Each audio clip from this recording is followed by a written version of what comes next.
Hi everyone, welcome to Lana's Beautiful Life. So glad that you're here. As always, please subscribe and hit the notification button.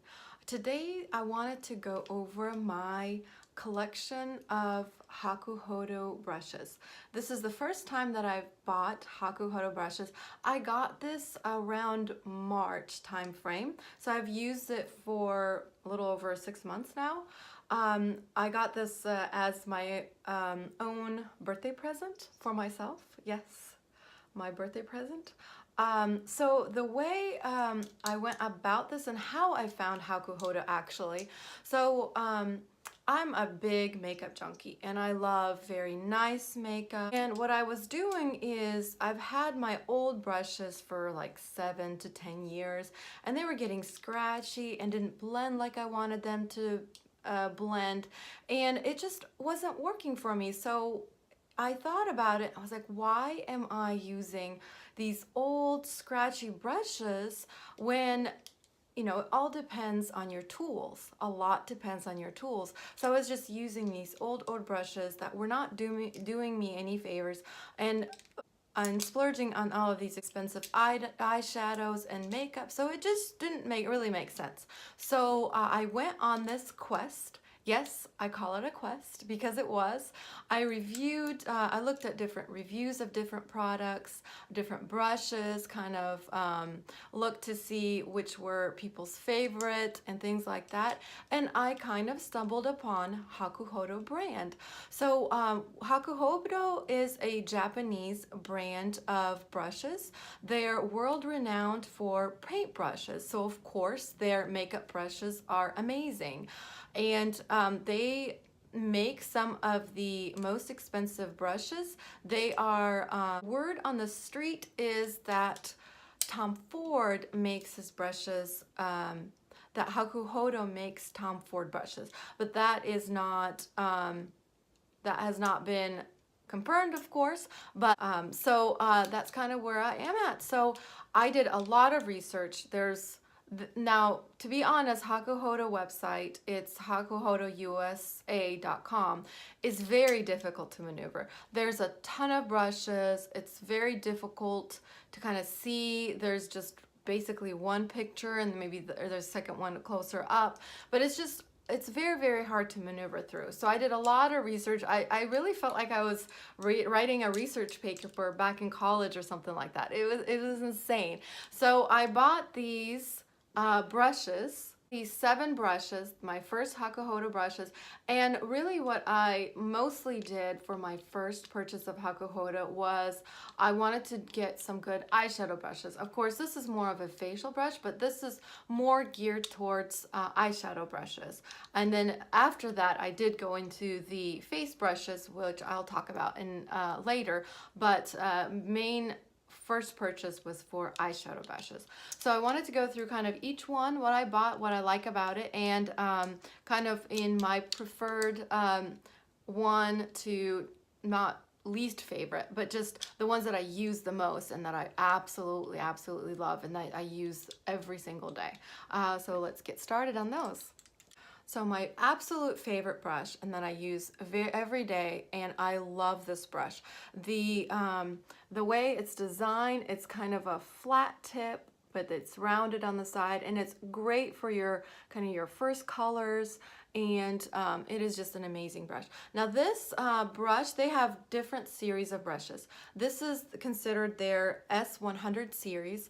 It's their Vermilion brush range and is their flagship range. So what's unique about this one, it is crafted for ease of use. The wood color Vermilion is a traditional Japanese color. It's a beautiful color, and it kind of goes from being narrow to a little wider, and that's for balanced.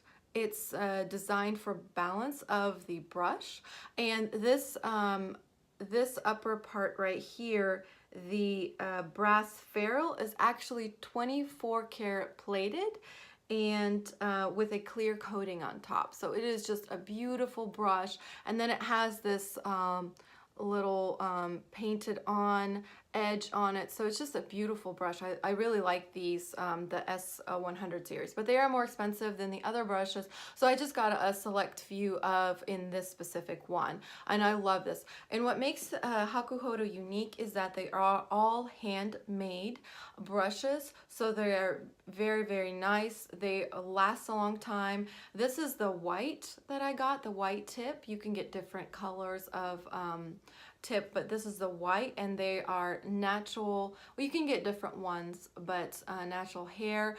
And what's unique about them is that when they make the brush, they take, instead of cutting the hairs of whatever, you know, goat, horse, or whatever animal it is, when they kind of put the ends on the edge and work around to make the brush instead of cutting it, because when you're cutting it, it makes that straight edge. So instead they place the edge on the outside. So you're actually, this is the edge of the hair of the goat or horse or a blue squirrel. So that's what makes it very, very unique. They kind of place it in as they work around it. So it is all handmade. So this brush is the, sorry, I got off topic. I'm very super excited. I was very super excited about you, and I absolutely love them. So that's why I'm a total geek about them.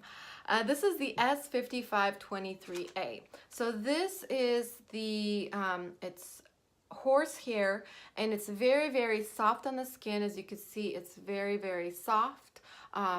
So this is a very, very good brush. I use it in my crease right here. I kind of get work the color in. I really, really love it for that, like the crease work right here, and then you go into your V over here. So I really love this brush. It's very, very versatile.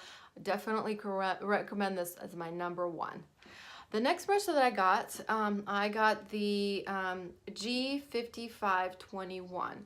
So this brush is a highlight brush, and it's tapered. It is blue squirrel and goat hair mixed. It's a finishing, I use it for my finishing powder brush. I absolutely love it for the powder brush because the unique thing about this is it doesn't pick up too much product. When I was using my other brushes for some of these very finely milled finishing powders, it was grabbing too much, and it made my skin almost like white when you put it on. So I just swirl it in my finishing powder, and I kind of pat it in, and it just, this is so fine that it picks up just the right amount and delivers just the right amount on your face. I also use it for my highlight as well, which you can do, but mostly I use it for my finishing powders, kind of around here, here, and my nose area to kind of powder so it's not shiny or anything like that. So I absolutely love this brush. The next brush that I love is, and that I use every day as well, is this brush. This is the J242 brush. It's the round and flat. It's kind of like the flat, round, and flat brush. So this is made out of goat hair and synthetic fibers. And what's unique about this, so I use this on my lid. So this is on my lid space right here. That's what I mainly use this for. But because it has synthetic fibers in it, you can use it for powders, creams, or liquids. Anything that doesn't have the synthetic fibers, that has the goat hair, squirrel hair, horse hair, those all natural hairs, those is not really recommended for creams and for liquids. It's mostly for powders. But when they add the synthetic fibers, specifically is designed to work with creams and liquids. So this is a great one. So if I need to put any liquid or cream eyeshadow right on my lid, this is a great brush to do that. The next two brushes, I'm putting these two together because one is slightly smaller than the other, but they're great, great brushes. So the first one is the S142. This is the Vermilion. This is the S100 series that I got. It's a beautiful brush. I absolutely love it. And this is made out of blue squirrel hair. It's a rounded tip, and it's for blending and smudging. So what I use this is to blend all my colors together in my crease and kind of blend and work out. It's a really nice brush. I love this brush. And so this is just kind of the same brush, as you can see, but one is just slightly smaller than the other. So this is more for pointed work, specific areas, if you want to go right in here and don't want to get too much, if you're very kind of more specific areas. So that's just a little bit smaller. The smaller brush is the S146 brush. The other two brushes are that I also really love, but I use less of these on a daily basis. When I do more of a wow look or things like that, I'll use these a lot, but on an everyday I use the other brushes more than I use this one. So this one is the G5513, and this is horsehair. It's a flat and rounded brush. You could see it's flat, it's smaller. So this one, if you really wanted to put eyeshadow in here, in the inner corner, or on the bottom right here, you can do that with this one. It's just more pointed, more detailed work. This one is the G5514. This is small, pointed, and it's more stiff. So it's meant to, I use this on underneath the brows. I use this in here, and also I use this also down here. So it's more of a pointed one, so for detailed work. I really love this one as well. But this one is made out of horsehair as well. So those are my Hakuhodo brushes in a nutshell. The way I clean them, you do have to clean them more often than maybe other brushes, and they do clean very well, and they're just like brand new once you clean them. So you do have to clean them out so that they will last you a long time. I've heard people using these for like 10 years and they just feel like they're brand new. But I do love these. It's just night and day from the ones that I used before. It's amazing what tools can do for your makeup look and blendability and how everything looks together. So I just highly recommend these. I love these, but do your research. Look at the types of brushes that you use, see what works for you. But these are my favorites, and I've really enjoyed them. I am wanting to purchase some more. I have a whole list that I have to go through that I want to purchase, but I'll keep you guys posted on those if once I get them. But I hope you enjoyed this. I love my brushes. I'm obsessed with my brushes, so I was really excited to share this with you. So I hope you enjoyed it. So glad to have you with me today. I hope you have a good rest of your day. Bye now.